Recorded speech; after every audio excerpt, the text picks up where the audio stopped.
নমস্কার বন্ধুরা বা স্টুডেন্ট, তোমরা সবাই কেমন আছো? আশা করি খুব ভালো আছো। হ্যাঁ, ওয়েলকাম টু মাই চ্যানেল। আজ আমি তোমাদের কিছু ইম্পর্টেন্ট কোশ্চেন দিচ্ছি। মানে কালকে যে তোমাদের যে চ্যাপ্টার থেকে কোশ্চেন মানে যে ছকটা দিয়েছি ওখান থেকেই আমি আবার তোমাদের কোশ্চেন দিচ্ছি। খুব ইম্পর্টেন্ট কোশ্চেন, দেখে নাও। এরকম ফার্স্ট কোশ্চেন আছে, প্রাচীন বাংলা একটি নগরের নাম লেখো। কিরোঘড়ি প্রাসাদ কোথায় তৈরি হয়? কিরোঘড়ি প্রাসাদ কোথায় তৈরি হচ্ছে? দিল্লি যমুনা নদীর তীরে। তারপর জাহানাপর নাহককে তৈরি করেন? মোহাম্মদ বিন তুগলক।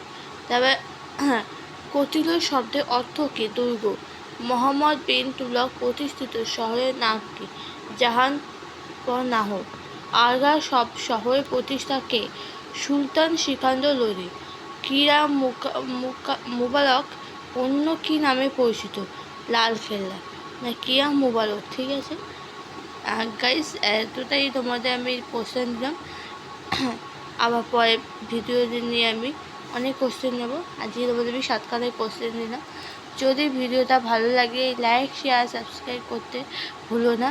আর নতুন নতুন কন্টেন্ট পাওয়ার জন্য প্লিজ আমার চ্যানেলটা সাবস্ক্রাইব করে দিও। ওকে, তা আজকেই আমি এখানে ভিডিওটা এন্ড করছি।